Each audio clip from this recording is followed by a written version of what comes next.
I turned 92 this spring. The doctor says my heart is strong for a man my age, but hearts and memories are two very different things. Mine has carried something heavy for more than 70 years. People hear that I survived the war and they call me lucky. They shake my hand, thank me for my service, and look at me like I'm some kind of hero who made it home. I smile politely.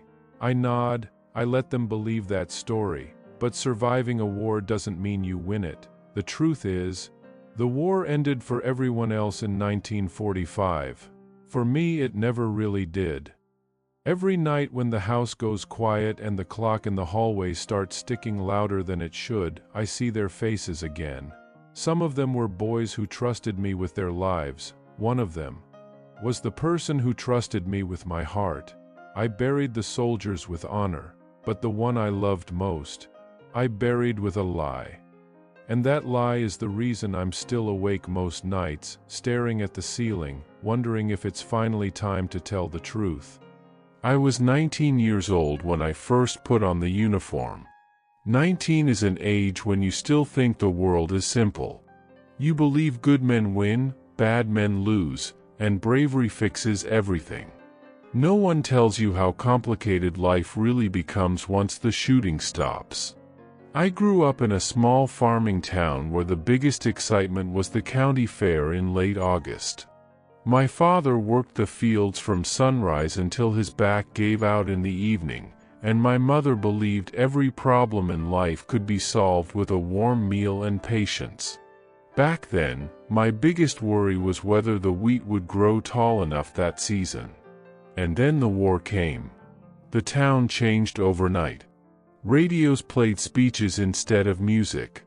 Boys I had played baseball with started talking about enlisting like it was some grand adventure waiting just beyond the train tracks. I remember the morning I left. My mother stood on the porch holding a handkerchief she kept twisting in her fingers. My father didn't say much. He just put his rough hand on my shoulder and squeezed once, the way men do when words feel too small. But the person I remember most clearly that morning wasn't either of them. It was Anna. Anna lived 3 houses down from us. I had known her since we were children running barefoot through the same dusty streets. She had this quiet laugh that always came a second after everyone else's, like she wanted to make sure the moment was worth laughing at. By the time we were 17, everyone in town already knew we belonged together. There was no official moment when we decided it. It just happened. Sunday walks after church turned into long talks under the old oak tree near Miller's barn. Those talks turned into holding hands. And holding hands turned into promises we thought the future would easily keep. The night before I left for training, we sat on the hood of my father's truck watching the stars.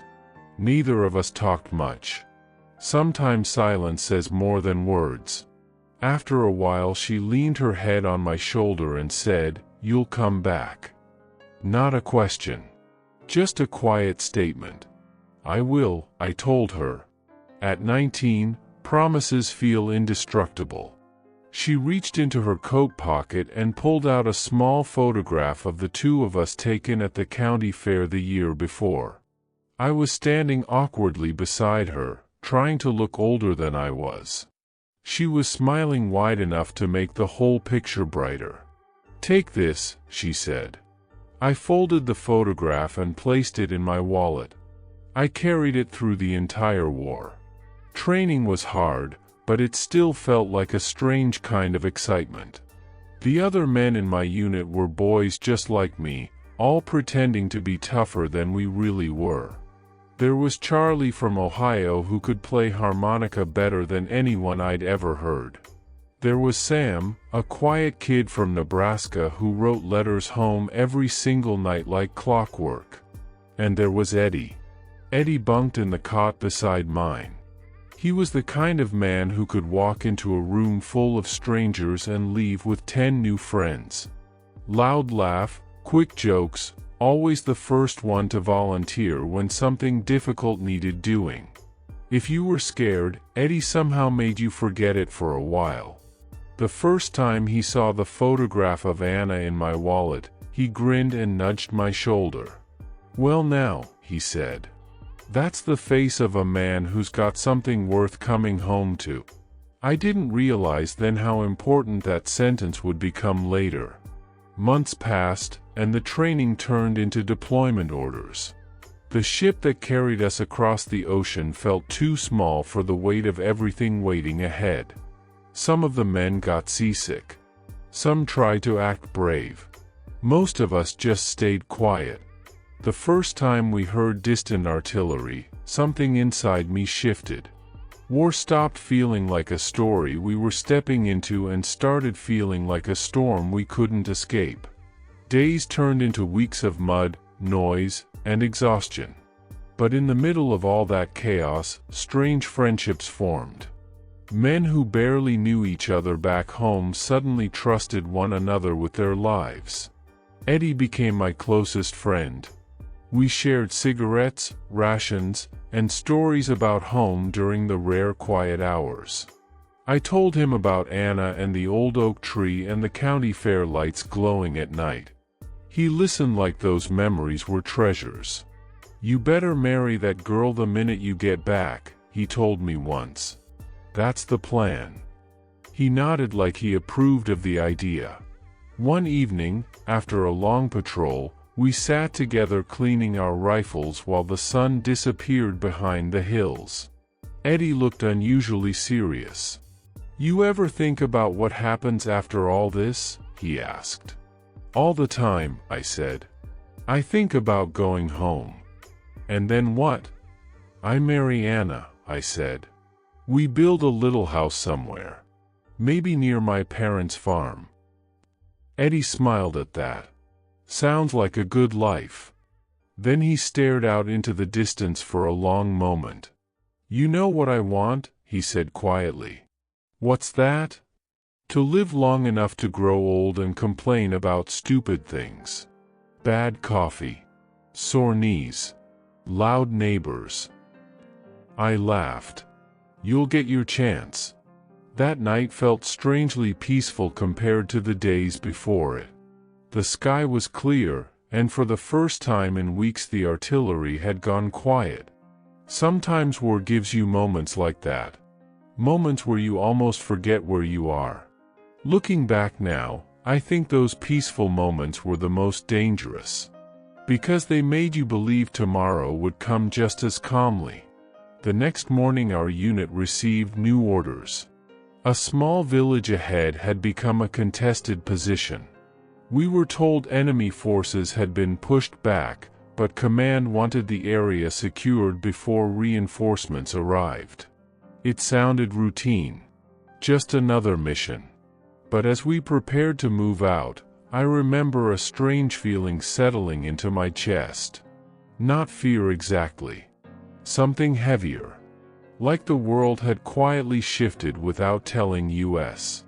Eddie slapped my shoulder before we started marching. "Don't worry, farm boy," he said with a grin. "Soon as this is over, you'll be back home kissing that girl of yours."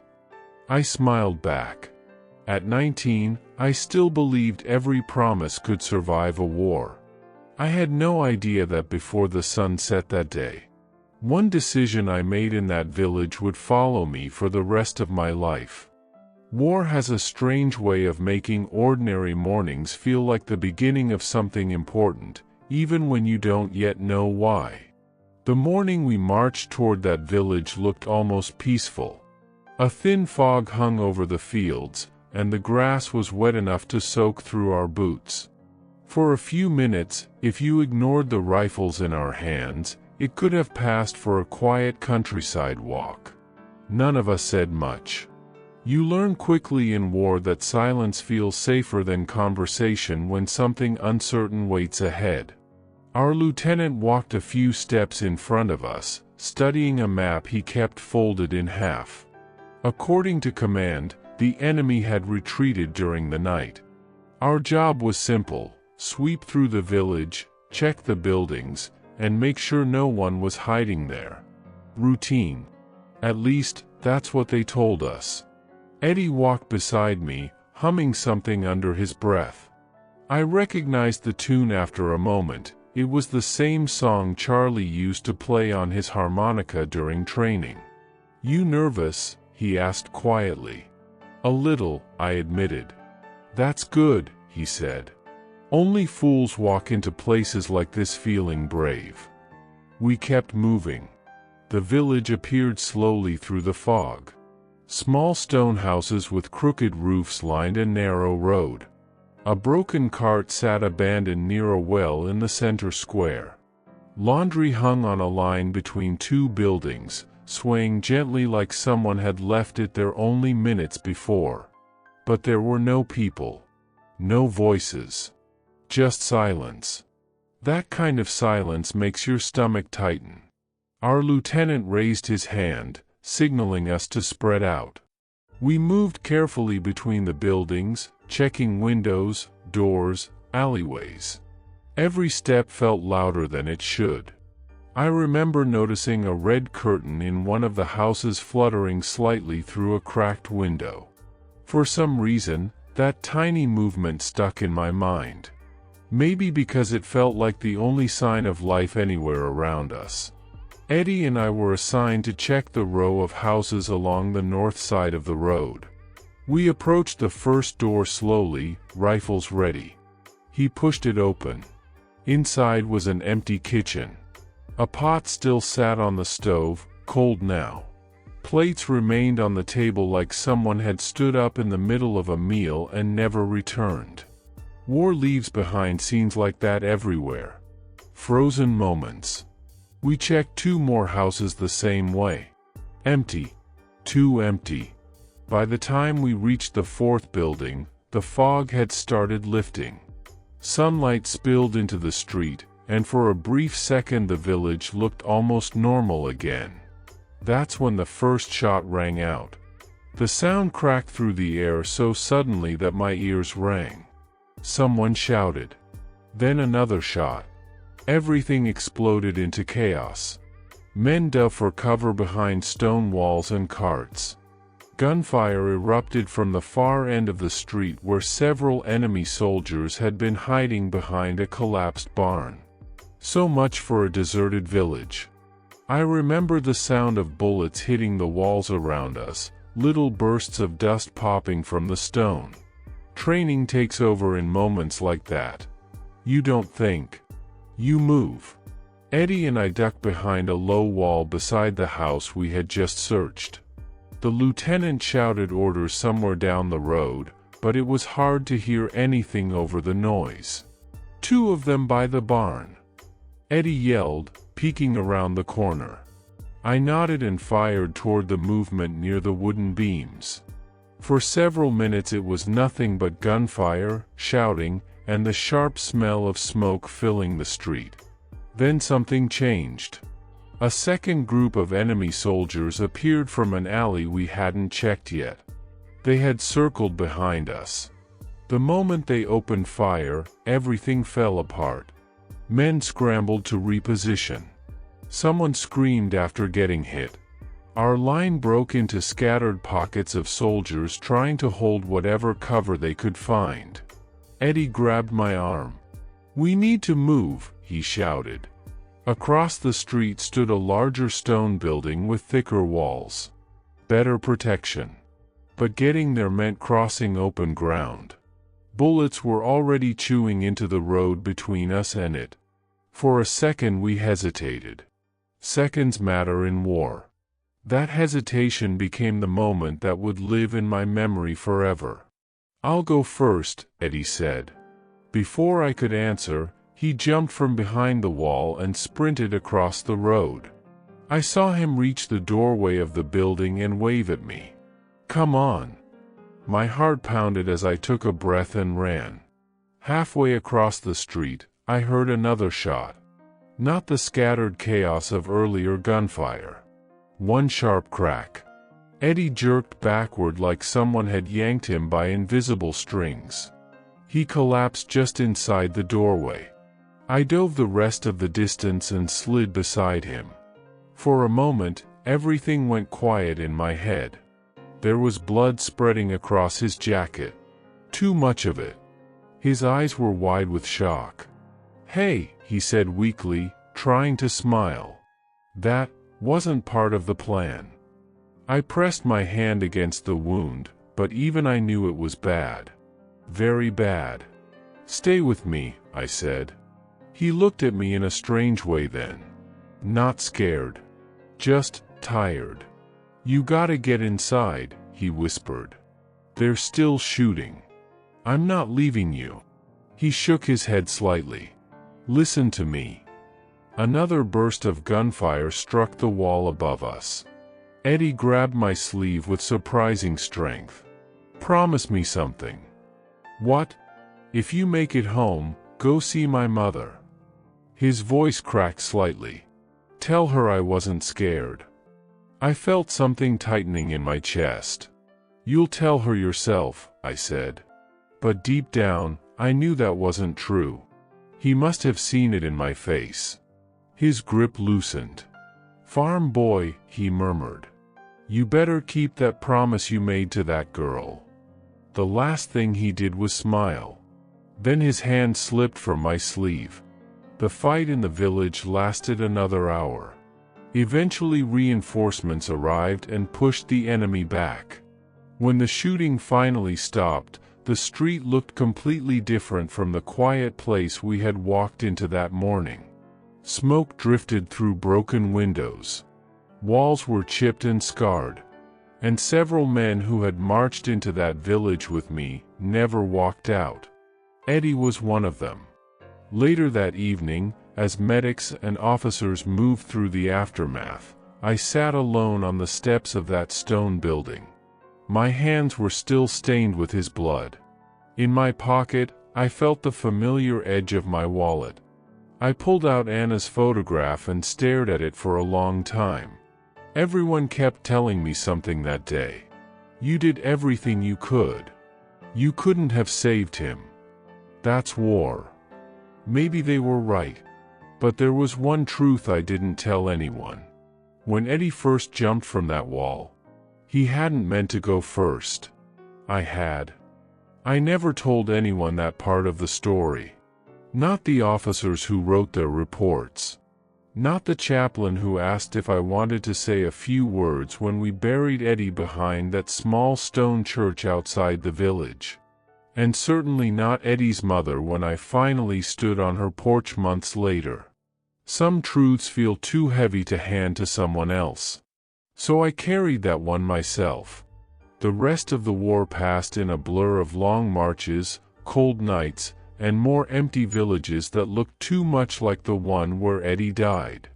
Every time we entered a new town, my stomach tightened the same way. Every time someone said, "I'll go first," my chest felt like it was closing in. But I survived. When the war finally ended, the ship that carried us home felt very different from the one that had taken us away. Back then we were loud, hopeful, full of jokes about the adventures ahead. Now the deck was quiet. Some men stared out at the ocean for hours. Others held letters in their hands like fragile glass. And some of us carried ghosts no one else could see. When we reached home, the town looked almost exactly the same. The same train station.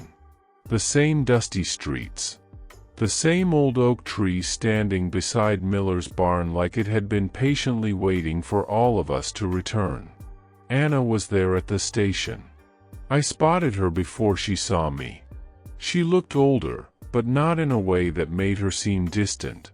Just steadier somehow. Life had kept moving while I was gone. When our eyes met, she ran toward me without hesitation. I remember the way her arms wrapped around my neck, the way her voice trembled when she whispered, "You came back." For a moment, I let myself believe that everything could simply start again. War behind us. Life ahead. We married the following spring. It was a small ceremony in the same church where my parents had married years earlier. My mother cried through half the service. My father shook my hand afterward like he was proud of something he didn't quite know how to say out loud. Anna and I built that little house I used to talk about during the war. Just like I promised Eddie I would. The years that followed were good years. Real years. The kind filled with small, ordinary moments that slowly build a life. We had 2 children. A boy first, then a girl 3 years later. I worked the farm with my father until his hands finally gave out, then I took over the fields myself. Anna kept the house warm with laughter, music, and the smell of bread baking in the kitchen. From the outside, our life looked peaceful. But there was one promise I still hadn't kept. Eddie's mother lived 3 towns over. I knew the address by heart. It sat folded inside my wallet for months after the war ended. Every Sunday I told myself I would go. Every Sunday I found a reason to wait. Because visiting her meant telling the story. And telling the story meant facing the truth I had been avoiding. Almost a year passed before I finally drove there. Her house was small, white, with a narrow porch and a swing hanging from rusty chains. When she opened the door, I recognized Eddie's eyes immediately. That same kindness. That same warmth. "You must be Thomas," she said softly. She already knew who I was. She invited me inside and made tea like it was any ordinary afternoon. On the wall behind her chair hung a photograph of Eddie in uniform, smiling that same wide smile I remembered from the barracks. For a long moment, neither of us spoke. Then she asked the question I had been dreading. Was he brave? The answer came out of me before I even thought about it. Yes. And that part was true. She nodded slowly, her eyes shining but steady. "He always tried to take care of people," she said. I swallowed hard. "He did," I replied. Then she asked the question that mattered most to her. Was he scared? The room felt smaller suddenly. Eddie's last words echoed in my memory. "Tell her I wasn't scared." I looked at the photograph on the wall and forced myself to speak. "No," I said quietly. He wasn't scared. Her shoulders relaxed slightly, like a weight had lifted from her chest. She reached across the table and squeezed my hand. "Thank you for telling me." I stayed there another hour, sharing stories about Eddie that made her laugh through tears. Stories about his terrible singing voice and the way he could turn even the worst days into something lighter. When I finally stood to leave, she hugged me tightly. "You brought my son home to me in those memories," she whispered.